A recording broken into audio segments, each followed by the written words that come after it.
What's going on? It's your boy Gamal. You're back on my channel, NYSB Gamal.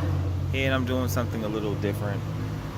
Came out here, I guess we can call it a mini vacation, but I'm back at the house that I was born and raised in here in Brooklyn, New York, and doing this on a selfie on my Note 8. Shout out to the Note 8. But anyway, so this video, I was listening to Colin Cowherd on my iPad earlier. Love the Cowherd, the Herd Show. And he seems to be one of the few people rationally enough talking about this. But this whole LeBron versus MJ thing, it needs to stop. Like, the only reason, and I mean the only reason, people are so worked up about LeBron not being better than MJ is because LeBron is messing with people's psyche. We haven't had another NBA player as great as LeBron who legitimately is challenging MJ. The reason people don't have a problem with Kobe is because Kobe was never going to be MJ. Now, Kobe's a great player. I love Kobe. If you know me, I love Kobe, you know? And Kobe is a top 10, top 15 greatest, definitely top 15, possibly top 10, possibly, not sure, definitely top 15 greatest player ever. But he's not on the Mount Rushmore of greatest players ever. LeBron is. And that scares people because people who have had this mystical whatever about Jordan growing up, I did not. I don't care.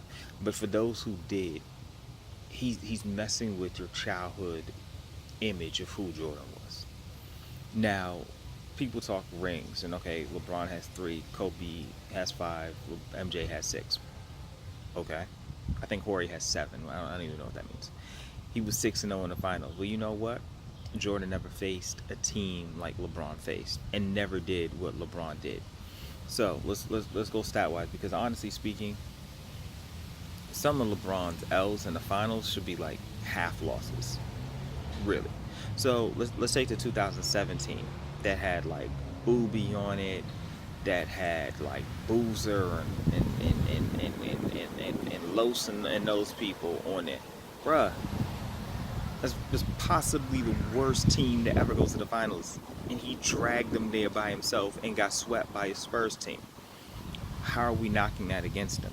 You know, the finals you hold against him is the finals that he had the next time he went, which is when he went with Wade and Bosh the first time, where he choked. Right now, I'm a LeBron supporter. I'm here for LeBron. He choked. You hold that one against him, the Dallas one. After that, what did he do?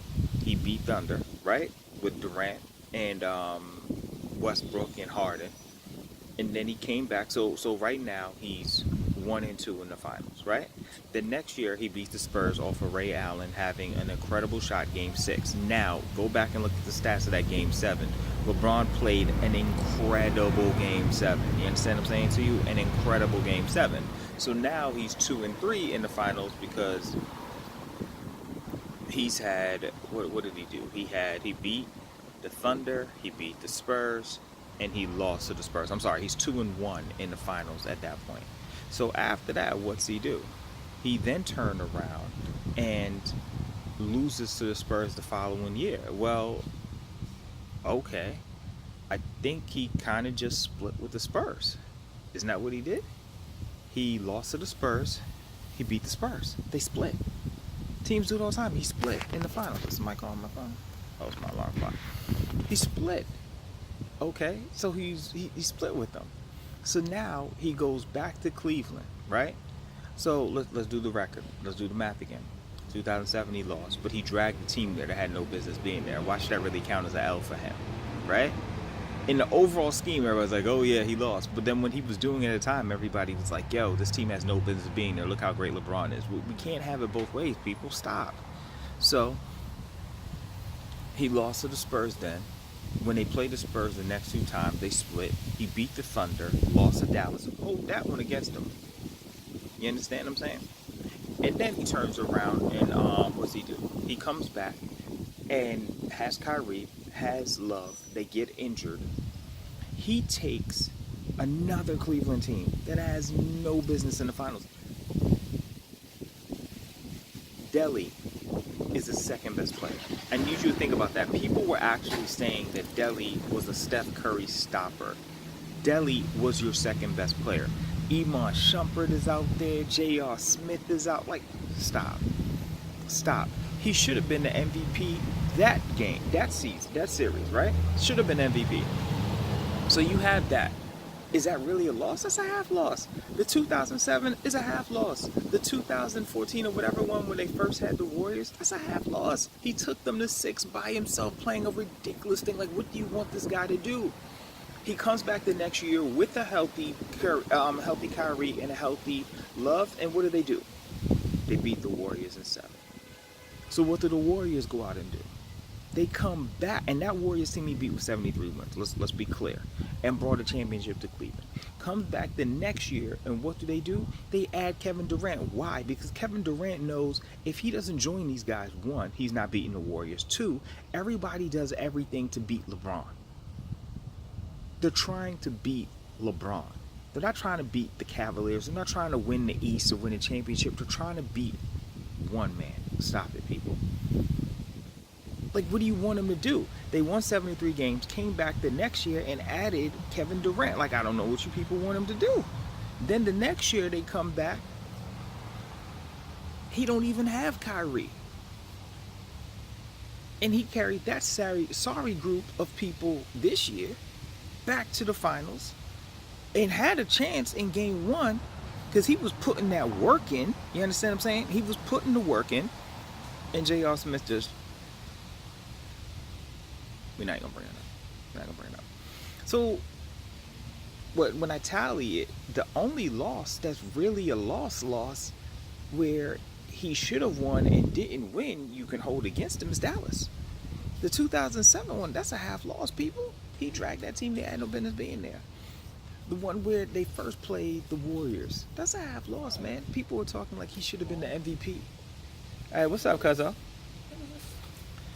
And so that's a half loss as well. How you doing, man? Good to see you. Good to see you too, boss. That's a half loss, people. Like, what are we doing? What are we doing? He split with the Spurs. He beat the Thunder.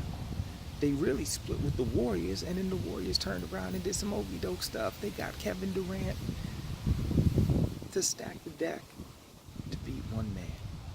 And that's why LeBron scares you. Because in your heart you see it. His 3 rings are really up there legitimately, and his stats and what he's doing. I'm not here to talk about the stats like I'm a stat guy, but your eyes are telling you this is probably the greatest player you're ever going to see. But you've been wearing Jordan sneakers for a long time, and nostalgia and this and that, and it's gotten to you, but stop, man. Can we stop hating on LeBron? Can we stop hating on LeBron? Get this man his due. Stop saying he's not clutch. His clutch record been a lot better than a lot of these people's percentages you've been throwing up there. In game 7s where they matter, go look at his numbers in game 7s. In game 7s where he is win or go home. The epitome of that. Look at his numbers. Compare that to Kobe and all these different people. Stop, man. Stop. So, I don't know. I may do more videos like this. I'm out here chilling. It's a good day. It's nice in Brooklyn. I got more places to stop. I might do a couple more vids, but as always, on purpose, have a wonderful, blessed, productive, stress-free day, people. Stop that hate on Bron, man. It's not cool.